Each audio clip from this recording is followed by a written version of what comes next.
The airsofter in me wonders, what's better than one saw? Two saws.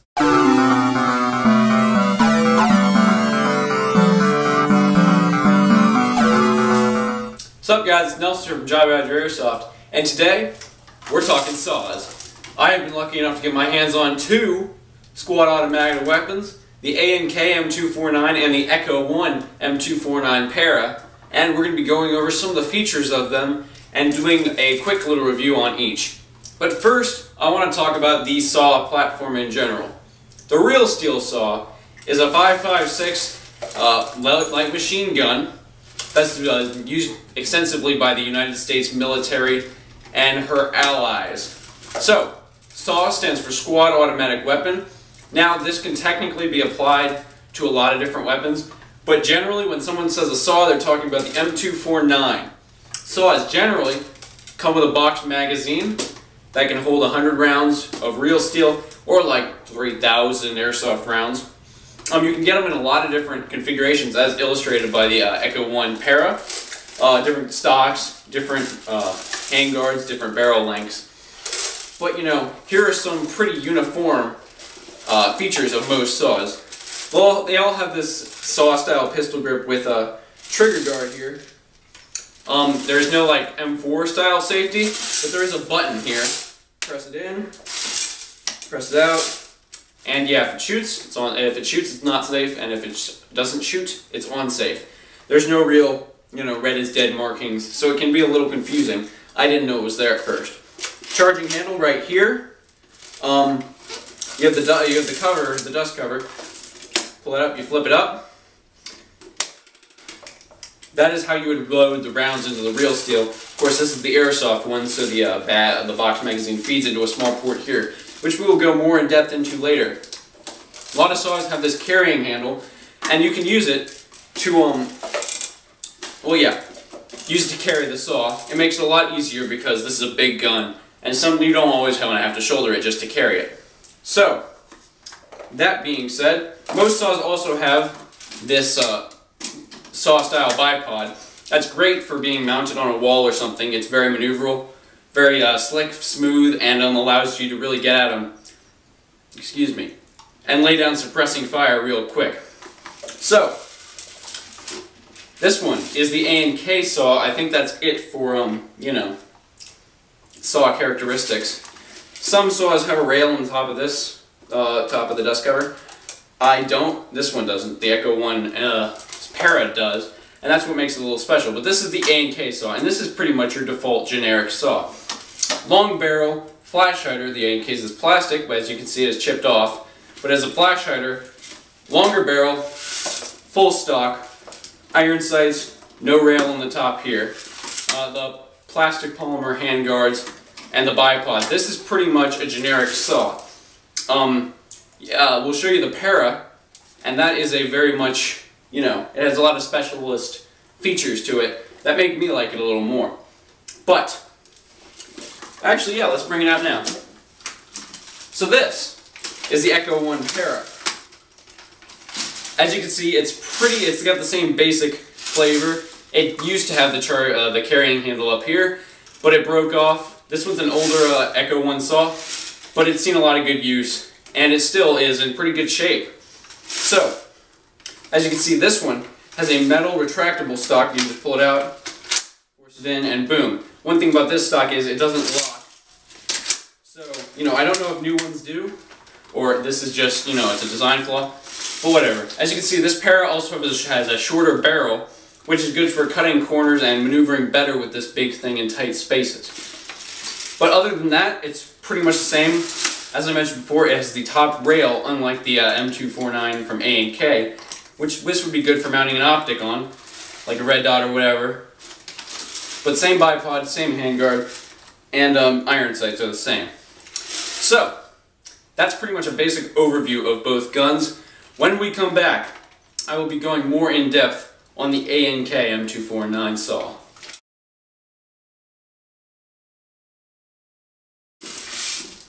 Alright, so we are back, and we're going to go now more in depth into the A&K M249 saw. So, as you can see, we're going to start at the front here and work our way back. The A&K M249 saw has a plastic flash hider, and as you can see here, it's kind of chipped off on this one. And the outer barrel does poke, the inner barrel, excuse me, does poke a little bit out of the outer barrel, as you can see. But the flash hider, when it's intact, should cover it. But keep in mind, it is a plastic flash hider. Now, metal outer barrel feels like pretty solid metal. Mostly metal parts. What's metal on the real gun would be metal on this one, except for the flash hider. The handguards feel pretty nice. Box magazine is solid. The stock is also pretty solid. It's not like flimsy. And the metal all across it is pretty good. I don't see any real problems with it. It seems to have held up pretty nicely. Other than that, that's pretty much it. It's a really pretty good saw, pretty standard. You know, these saws don't really differ. But, you can see box magazine is the same as it would be on the Echo1.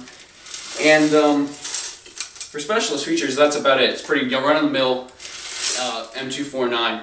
So now I'm going to go outside and show you how to test, well not how to, but I'm going to show you me test firing this saw.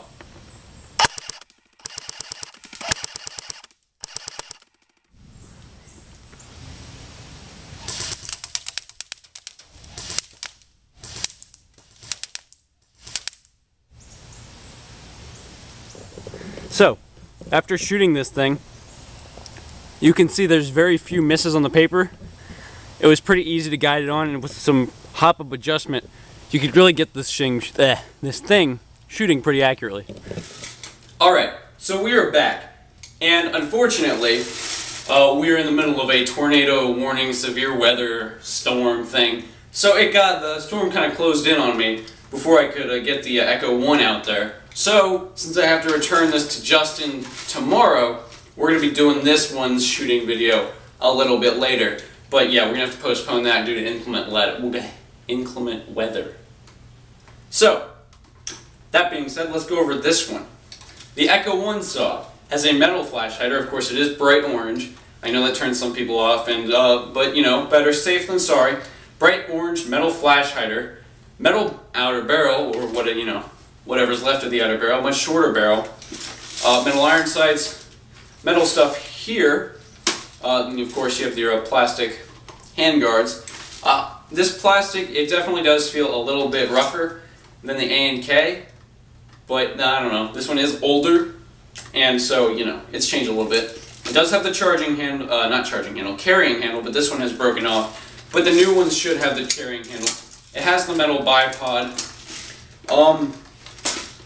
Charging handle. Another feature of this one is the metal rail on the top here, 20mm rails. So, you know, you should be able to mount most of your mainstream optics on the top of this thing with no problem. But you can also use your iron sights, so don't worry about that. The safety on this one is the same as the safety on the A&K. No biggie. Box mag is pretty much the same kind of plastic. You know, feels very similar. The stock. The stock is a very nice metal, seems pretty firm. Yes, it does wobble a little bit, but you are a support gunner when you're using a saw, so I don't really worry about the wobble too much. To retract the stock, you pull it out, twist to the left. Twist to the left, and you just push it in, and you're good to go. Now this one doesn't lock. I don't know if they normally do, but even then, it's still a pretty good compact gun, relatively, of course. Still probably longer than my M4 with the stock retracted, but that's not the point. The point is, it makes it a lot more maneuverable and easy to use in tight spaces. But yeah, that's pretty much it for the specialties of this gun. These two guns are very similar, except in price. The A&K M249 runs for around $290, while this Echo1 Para runs for around $390. So, I don't know. You do get the Echo1 USA logo on the side here, but I don't know. This one is a little bit nicer. I think this is the gun that I would prefer to use if I had to be a support gunner. So yeah, now we're going to go into some of the, I don't know, intricacies, if you will, of maintaining and, you know, owning a saw.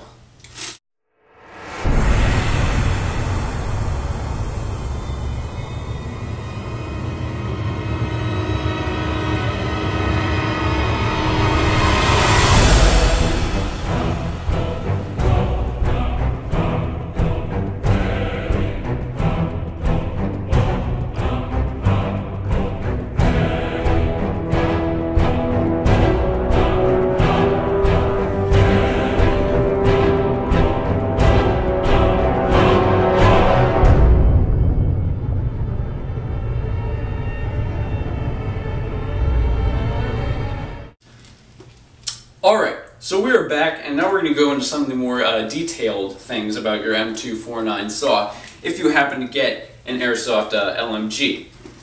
Now, as I mentioned before, the safety is right here. You just push it in and it's safe, push it out, and it's full auto ready to go. There's no semi-automatic on these light machine guns, and oh yeah. So, let's start with the magnet. Well, I'm just going to start with this. You raise the dust cover here, and you access the small wheel inside. That's the hop-up. You adjust the hop-up like this, and then you just kind of slam it back down, and it should go. Don't be afraid to use force, because these things will not go down if you push them gently. So, for that, you just twist the wheel right and left to adjust your hop-up. No big deal there.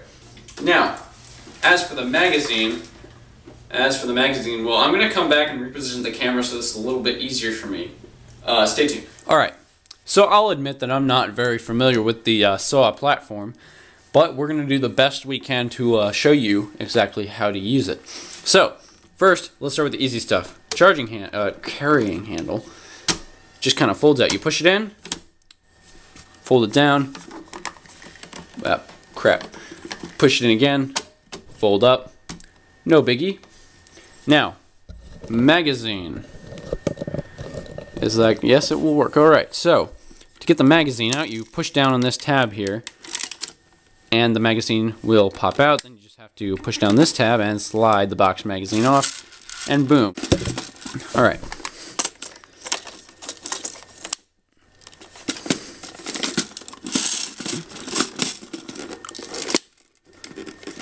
Boom. That's in. Now, as for lifting the dust cover thing, there's two tabs right here. You push these in, and it'll come right up. Then, just kind of do it right, slam it back down, and it will be fine. Now, to pop this little sucker off, you just push this little thumb tab in here. A really neat little, tool, I guess you would so say. Slides out, and that's your outer barrel. Or inner barrel, I should say. As for the battery, I have absolutely no idea where it goes. So, you know what? We'll get back to that. Alright, so we are back, and now we're just going to wrap up what we've learned today. SAW stands for Squad Automatic Weapon. This is the M249 SAW. Shoots 5.56 caliber round. 100 round box magazines for the most part, but you can also use Stanag style magazines in this gun. Now, as for the uses of an LMG and Airsoft, I'm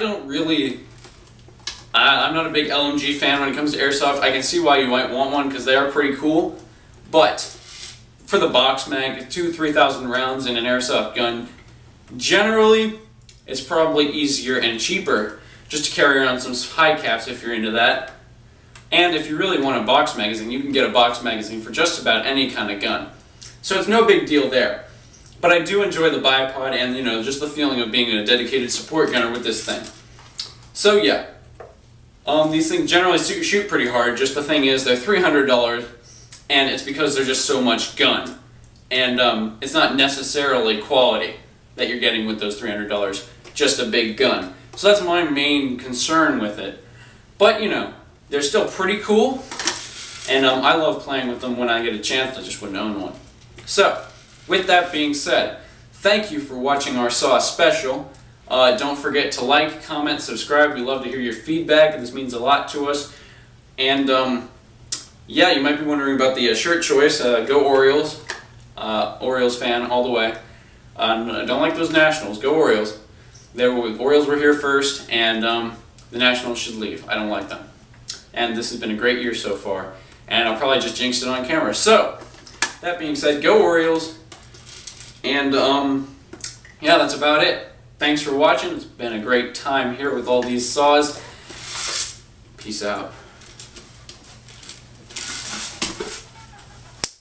Oh, I almost forgot. Hobo Justice 4 is on the way. We're going to replay our little operation because the first time really wasn't that great, and our cameras, we had all sorts of malfunctions, and it just didn't work. So we're going to do that again, and it's going to be a lot of fun, and we're going to go all out for Hobo Justice 4 Stay tuned.